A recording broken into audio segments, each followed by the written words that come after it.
ex-atletas aceitarem esse desconto com reembolso futuro. Então, é uma mão ajudando a outra também. Queria escutar o Rafa e o Losetti. Rafa? É bem pelo mesmo. Sigo a mesma trilha, né? Sigo o caminho que o Pedrinho colocou.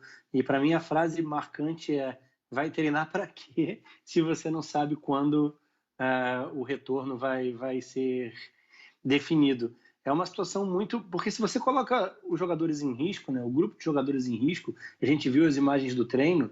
E como não há nenhuma segurança naquilo ali que está sendo feito, quando se fala sobre um trabalho analítico, mantendo a distância, tudo bem. Mas aí tem muito mais a ver, talvez, com a parte mental do atleta do que com um retorno à normalidade de treinamentos dele, porque ele vai estar bem preparado para os jogos, né?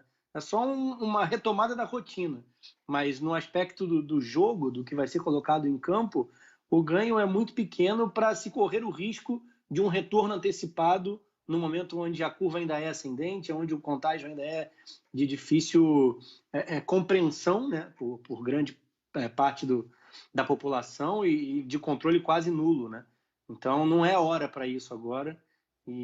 Só que eu imagino, como o Pedrinho falou, que existe uma pressão sim para o retorno, que exista um incômodo das federações pela paralisação, porque quanto maior é a paralisação, maior a chance dos campeonatos estaduais sofrerem na retomada.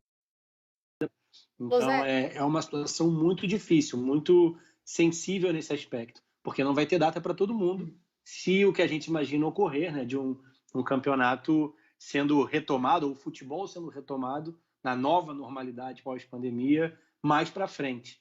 Mas, em primeiro lugar, acima de tudo, a saúde. E depois essas questões que já não se resolviam anteriormente. Então, não é a pandemia que tem que ser colocada como instrumento de pressão de A ou B para que o futebol retorne fora do seu momento.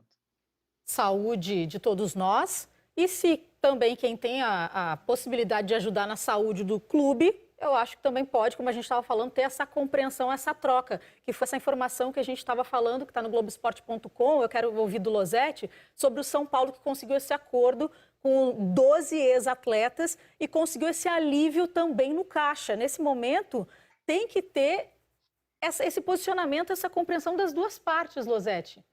Você concorda com isso?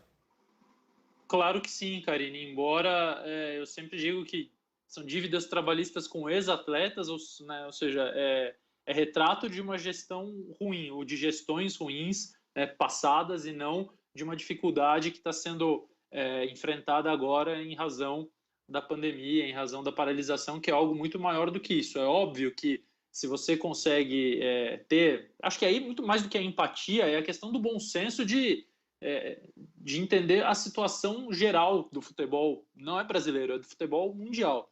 E a gente viu no início, quando o próprio São Paulo quis fazer um acordo com os jogadores, e uma das razões deles não aceitarem inicialmente é porque estavam querendo colocar no mesmo pote dívidas dos primeiros meses do ano, enfim, direitos de imagem que não haviam sido pagos. Então, isso que o Rafa falou é importante. O futebol brasileiro, ele já fazia muita coisa errada até aqui.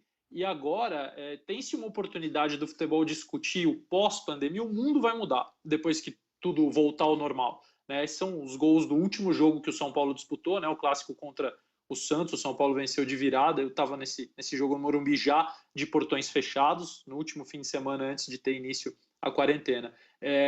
Eu acho que o futebol já está perdendo uma oportunidade muito grande de discutir meios de ser mais sustentável quando tudo isso passar. Porque o mundo vai mudar completamente, o futebol tem uma roda econômica que gira de uma maneira muito intensa, e eu não sou romântico, ingênuo ou nada disso, de achar que vai mudar. Óbvio que muito dinheiro vai continuar envolvido no futebol, mas esse período talvez mostre aos clubes a necessidade de criar métodos mais sustentáveis, e acho que está se perdendo isso, né? Muitas pessoas poderiam estar debatendo, poderiam estar analisando, pensando em cenários, mas está só essa coisa do desespero, porque o período de férias está acabando, e aí esse período, tudo bem, é mais tranquilo, porque lá na frente vai ser compensado, mas um período, a partir do momento em que as férias acabarem e os jogadores em tese estiverem em serviço, o que fazer, né? A gente está vendo mundo afora jogadores times ainda voltando aos treinamentos sem uma perspectiva de voltar efetivamente a jogar, sem saber quando isso vai acontecer, com treinos que não vão nem ser muito úteis para quando, o campeonato vai começar daqui a 2 semanas, tem que mudar a maneira de treinar, não dá para você disputar uma partida de futebol com aqueles treinos que a gente vê um grupinho de 3 aqui, um grupinho de 5 ali, etc. O que me aflige um pouquinho, Karine, em todo esse aspecto, é que eu tenho começado a ouvir um papo que está se assanhando para ganhar um tamanho que não pode ganhar, que é, não, mas olha, a Europa está voltando e tal. Então eu abri aqui rapidamente o percentual de testes por cada 1.000 habitantes. Na Alemanha é de 25,11, na Itália de 23,64, no Brasil é de 0,63. Significa que 63 pessoas são testadas a cada 100.000 habitantes. E aí a gente vai destinar um sem número de testes para que os campeonatos possam voltar. Tem que tratar todo mundo igual, né? Não vou deixar um time testar e o outro não, porque ele tem mais dinheiro e o outro não.